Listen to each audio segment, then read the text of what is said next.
Hey kids, it's Robin Robbins. I know it's been a while since we talked and I shot a video blog, just lots going on. You've got boot camp. I've had 3 events since then and planning for a pretty cool cybersecurity roadshow and creating a lot of new marketing and sales templates for our members to capitalize on the cybersecurity, disaster that's going on right now for your clients.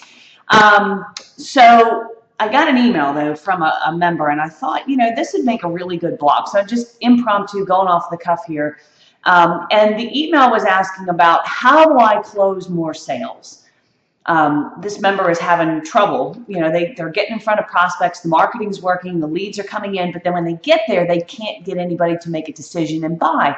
So I asked this person to outline on the last sales meetings that he had gone on over a couple of weeks, what was the reason they gave for not buying? And here's the list. I'll read it. It was a mixed bag of reasons, but several I will still get. Here's 9 that didn't close. 1 was they wanted to think it over. 1, they didn't like the look of what they package or what they thought would work.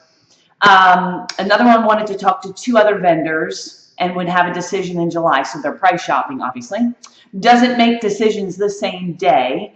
Another one wanted to wait because he was going on a multi-week vacation and just couldn't think about it right now. And this is, by the way, these are after sales meeting, sales presentation, proposal given. Another one said that he's going to do it, but just wanted some time so another think it over. One said, this is the first time I've ever heard of you, and he's going to get back to me next week. Another one said, I need to reschedule a time to go over this with you. I think one of the decision makers was not there.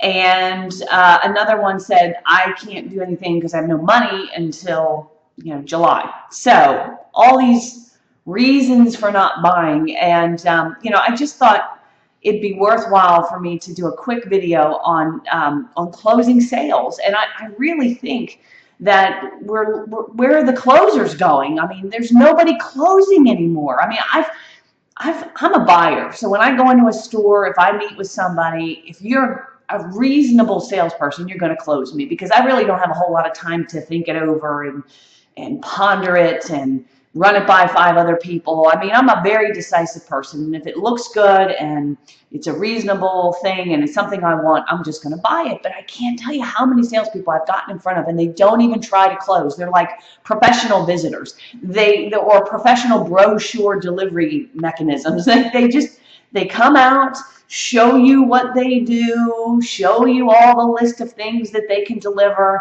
talk about their company. And they might ask a few questions like, what are you looking for? But nothing really thought-provoking, nothing to really kind of like wedge questions or any kind of, spin questions or thought-provoking questions whatsoever.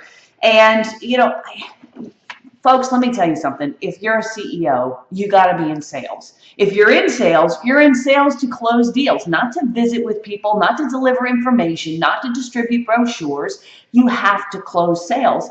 And I think most salespeople are extremely timid. They feel bad. They feel awkward asking for somebody to buy. And, there's a more elegant way than saying, hey, are you going to buy this? Although that would be better than just handing over a brochure and hoping that your prospect knows how to buy. So a couple of things. Number 1, prospects do not know how to buy what you're selling. You have to sell them and you have to tell them how to buy. You've got to invite them to buy. Prospects are also incapable of discerning good. Now, what I mean by that is, if you're selling IT services, which most of the people watching this video are, your clients can't tell one MSP over another MSP whether this guy's going to do a good job versus this one, and should this be in a contract, and should this be covered or should it not? Really, your prospects have no way of discerning good. So as a salesperson, it's up to you to give them the criteria for what they should be looking for when buying your services. And that can be delivered in the shock and awe box or pre-meeting materials. It can be and should be delivered also in the sales presentation. Also, prospects are cheap when it comes to IT services, and they will spend money, but they're just, they're cheap. You gotta tell them why this investment is worth their money. They're also horribly negligent about doing the things they know they should do, like backing up their data and putting in good security systems. So that's the mindset they're coming from, and therefore they procrastinate. They procrastinate on everything. I want to kick the can down the road. I'll deal with it tomorrow. I'll think about it tomorrow. Well, we've never gotten hacked before, so I'm not worried about it right now. So you have got to sell them. You got to get them in an emotional state where they know that kicking that can down the road is going to land them in a big, horrible mess. And of course, almost every prospect you meet with today are horribly indecisive. I mean, they can't make a decision to save their lives. Now, I'm a little bit unique, I think, because I'm very decisive. I probably make decisions a little too quickly. But most people, I mean, let me give you a scenario that I know that you've experienced because it happens around our office every day at lunch. Nobody can make a decision on where they want to go to lunch. Now, I buy lunch for the office every day, so they just got to, my employees got to get together and say, okay, where are we going to place the order to get lunch brought in today?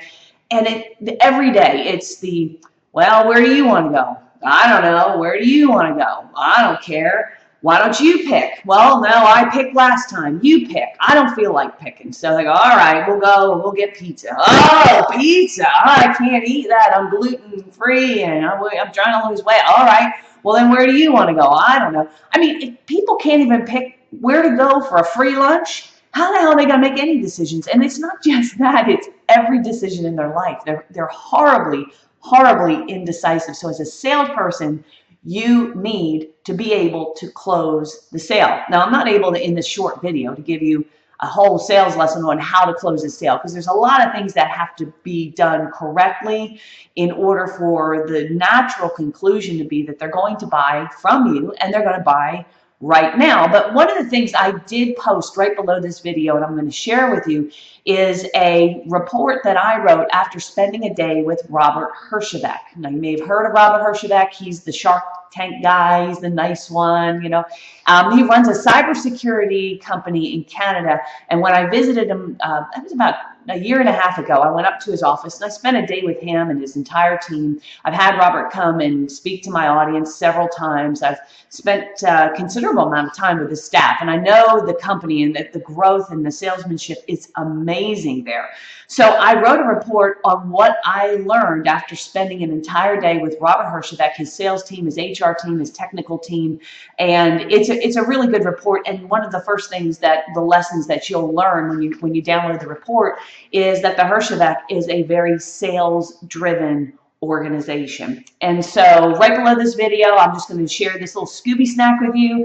It's a great report. Download it, read it, post a comment, let me know what you think. And I'd also love to see any comments you have on where you're getting stuck closing sales. What is something that, an obstacle, a challenge that you're dealing with? And if you'll post it below, I'll shoot a couple other videos because I'm looking for, I get questions all the time, but I'm always trying to think of videos that I can post up here to provide value. So anyway, download the free report right below this video, post a comment, let me know what your biggest challenges are in closing sales. What are the objections and obstacles you're having trouble overcoming? And maybe, if it's really interesting and you're cool, and presents help, by the way. If you send chocolate, definitely put your question to the top of the queue, but I digress. Post that below and I'll shoot some more videos to help you in closing more sales.